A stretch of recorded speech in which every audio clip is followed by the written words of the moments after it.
Good evening. This is Atheist History Week, and I'm John Rafferty, president of the Secular Humanist Society of New York, and also a proud and active member of New York City Atheists, which produces this show. Each week at this time, and right here, we look at significant events in the history of free thought, events that take place during this week in history.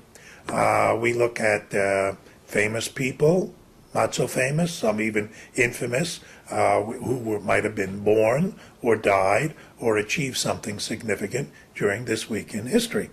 We look at important publishing events, premieres of plays or movies, or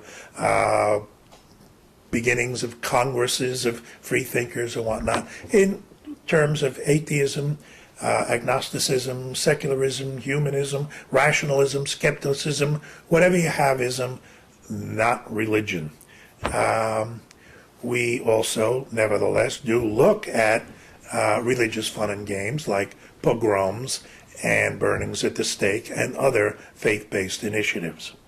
So, this is the second week in December, and let's start off with someone whose name may be not so familiar to a lot of people in 21st century America, but Baron Holbach.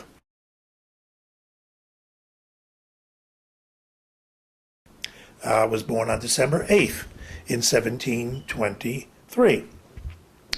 He was an encyclopedia, and as the Freedom from Religion Foundation puts it, the Enlightenment's most passionate atheist. He was born, as you might guess from his title, he was born into an aristocratic family, Paul-Henri Baron von Holbach.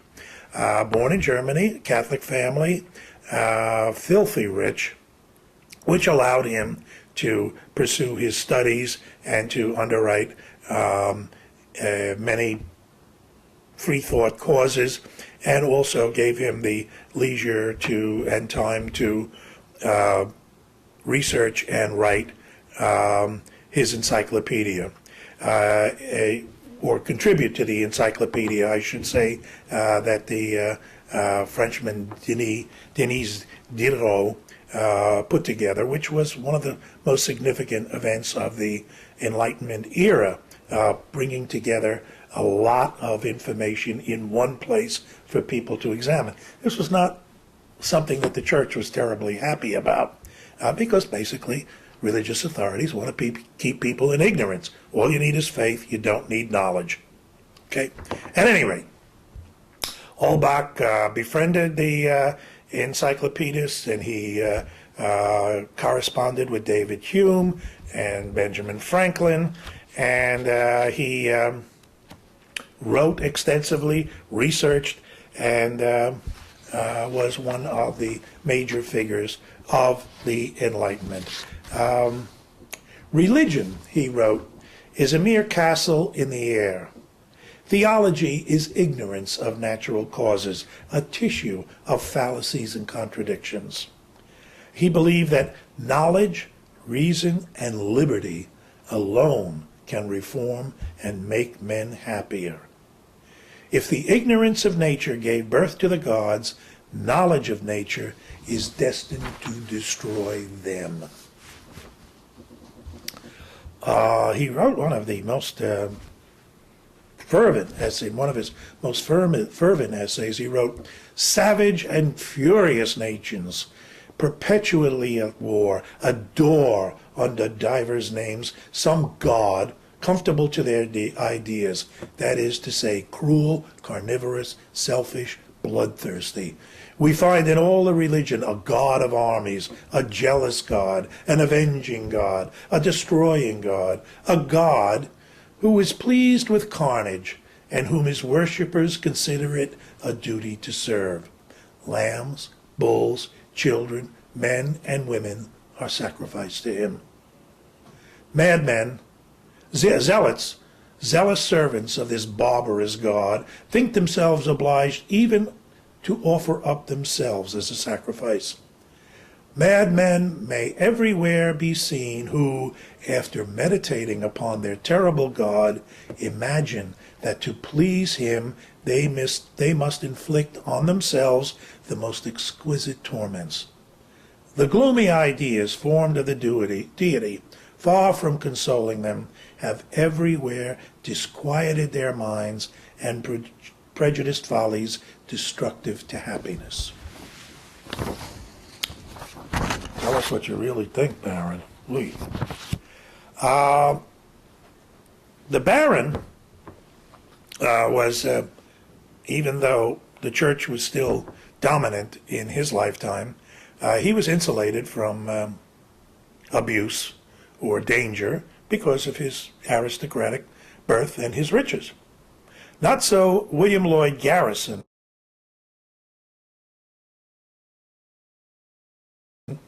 who was born December 10th in 1805 in Newburyport, Massachusetts. William Lloyd Garrison was one of the most important figures in the anti-slavery movement in the United States in the 19th century, perhaps the most important one. He founded the newspaper The Liberator in Boston in January of 1831, and he was a furious abolitionist.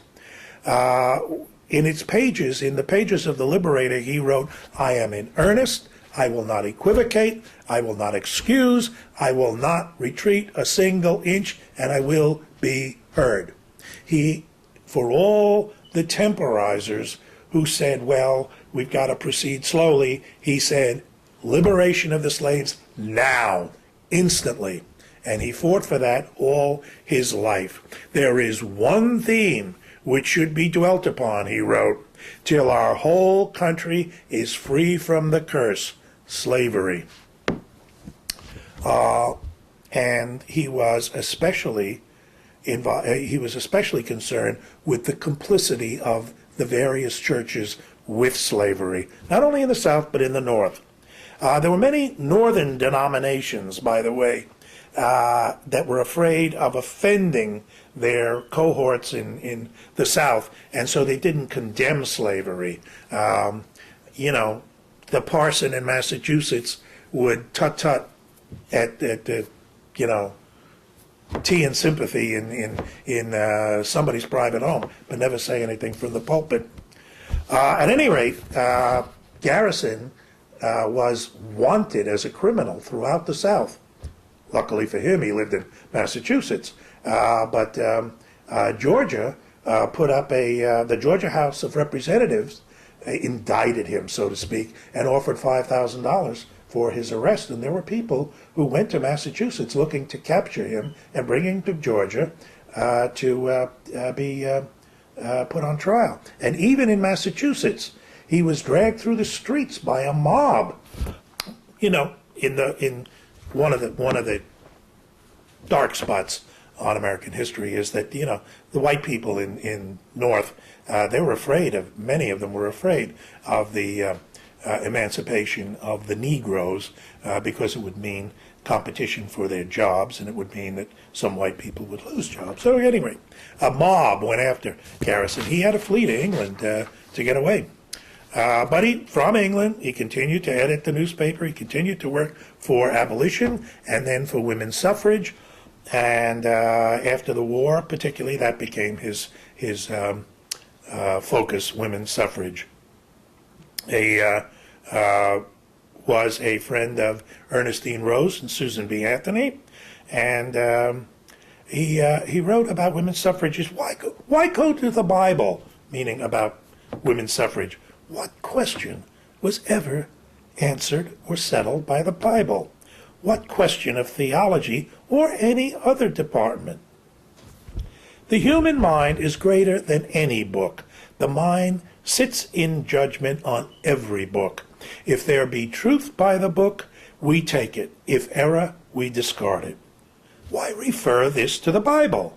In this country, the Bible has been used to support slavery and capital punishment, while in the old countries it has been quoted to sustain all manner of tyranny and persecutions. all reforms anti-Bible. William Lloyd Garrison, born December 10th in 1805. Born December 9th in 1790, was the tireless free speech champion and freethinker Richard Carlisle.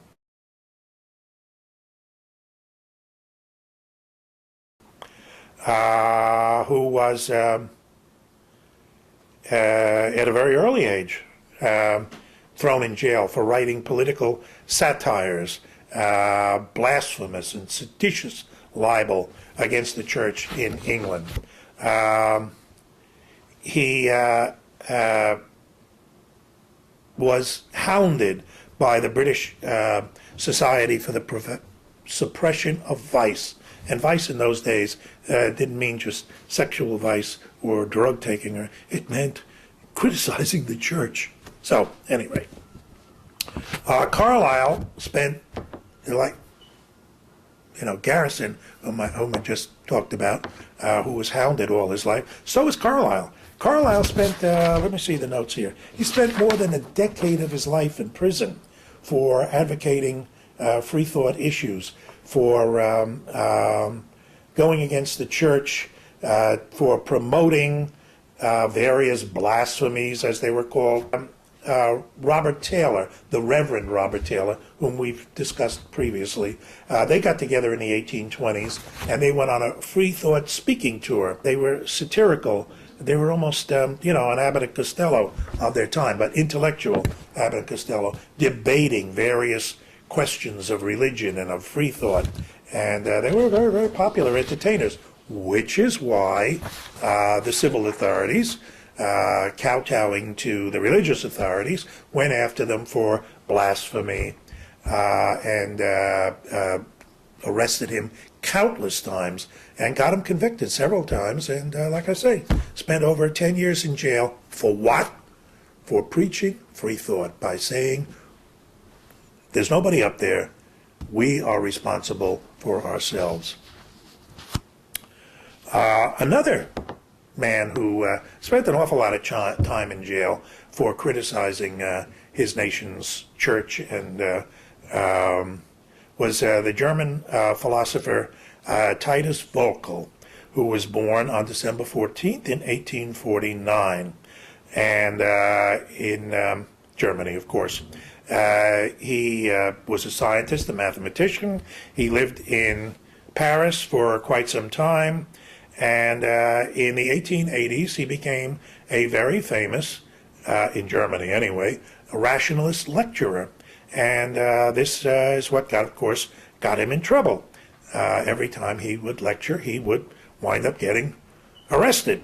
He was arrested for blasphemy 5 times between 1887 and 88. Within 2 years, arrested 5 times.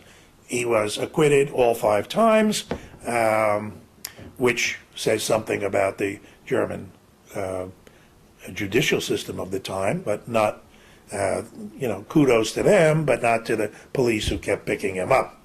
But he finally did, in 1891, was found guilty of blasphemy and spent 2 years in prison.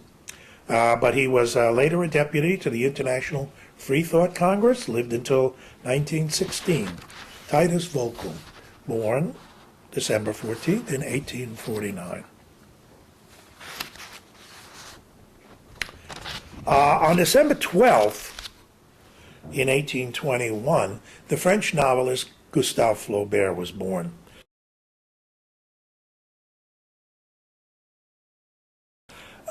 In Rouen, in France. And his family sent him to school to become a doctor. He studied medicine, and however, he preferred writing, and he traveled widely for 2 years. Climbed all the way to the top of the pyramid in Egypt. And so he probably had a better range of knowledge, let us say, than his contemporaries in France. He wrote a number of novels. He was a great friend of Zola and George Sand and Turgenev, the Russian. But he wrote Salammbô and The Temptation of Saint Antoine, and of course the one that if you took French in college you had to read, Madame Bovary. Bored the hell out of me. But I gotta say, but it's, it made a huge difference and it influenced a lot of other writers. And Flaubert had I'm going to read a couple of things. One of the things I liked, he said, it is necessary to sleep upon the pillow of doubt. What a nice image. Really interesting. In Madame Bovary, he has a rationalist character, the pharmacist, the village pharmacist, and he puts his own words in the pharmacist's mouth in Madame Bovary. I can't admit of an old boy god who takes walks in his garden with a cane in his hand, who lodges his friends in the bellies of whales, dies uttering a cry, and rises again after 3 days.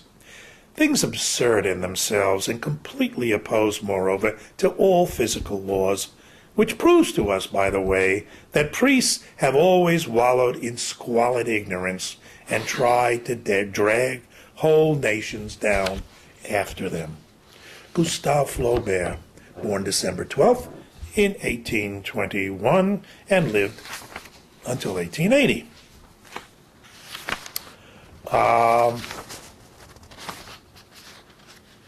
On December 11th in 1849, the author and social critic Ellen Carolina Sophia Key was born in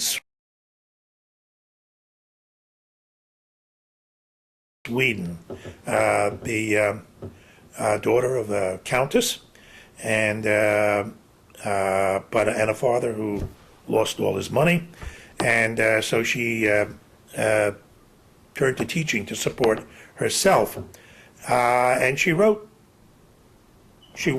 with the Women's Institute in Sweden, and she wrote over 30 books, the best known of which was Love and Marriage, in 1911, which was reprinted with, translated and reprinted with critical and biographical notes by Havelock Ellis in the UK and here. It was daring for its day. It actually discussed sex in marriage. Love and Marriage is the name of the book. And it did not pussyfoot for its time. There are certain things you couldn't say then, you just couldn't get them printed. But nevertheless, for its time, it was big deal. And she not only championed sexual freedom within marriage, sort of a little bit out of marriage, but also children's rights and the proper way to bring up children. You know, that the best way to teach a child something is not to keep beating it until it gets the rote words right.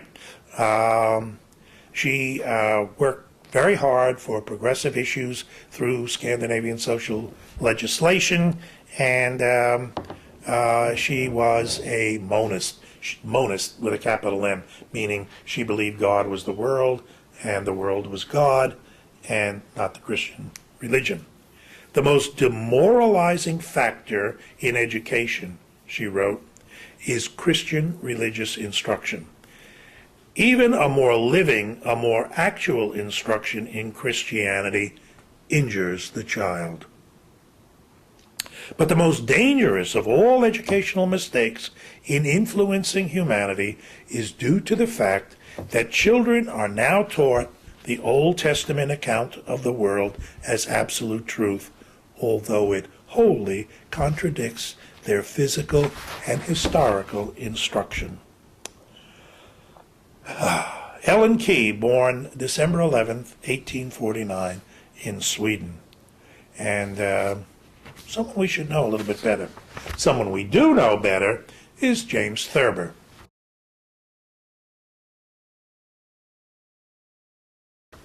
The writer, cartoonist, humorist, who was born December 8th in 1894. Born in Columbus, Ohio.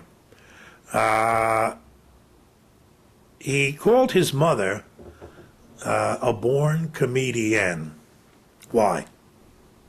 She once impersonated a cripple at a faith healing rally so that she could leap up and claim that she'd been cured. He was partially blinded as a young boy when his brother accidentally shot an arrow into his eye, and he wore thick glasses all his life. And he became a newspaper man, worked for the Chicago Tribune from Paris, but he's most famously known for his work in the New Yorker. Books like Is Sex Necessary with E.B. White, My Life in Hard Times, fables for our time, one of which is Early to Rise and Early to Bed makes a male healthy and wealthy and dead. Modern fairy tales, the most famous of which is The Secret Life of Walter Mitty, which became a hugely popular movie with Danny Kaye. If you're not aware of it, get it from Netflix. It's a lot of fun. The Secret Life of Walter Mitty. His own idea of humor was, he said, the wit makes fun of other persons. The satirist makes fun of the world. The humorist makes fun of himself. But in so doing, he identifies himself with people. That is, people everywhere. Not for the purpose of taking them apart, but simply revealing their true nature. His biographer wrote that Thurber had never allowed his probing, restless mind to settle on any theological insurance policy concerning the possibilities of the hereafter. He remained an agnostic. As a matter of fact, his agnosticism could be summed up in Thurber's own words when he said, "It is better to know some of the questions than all of the answers." Nice. A witty man. Now here's a name that we're not familiar with anymore. But on December 13th, in 1910, the girl philosopher Queen Silver was born in Portland, Oregon. She was born there because her mother, who was a socialist lecturer, was stranded during a tour. She and her mother settled down in Los Angeles, and they both became extras in motion pictures to supplement their income. Her mother homeschooled her, and the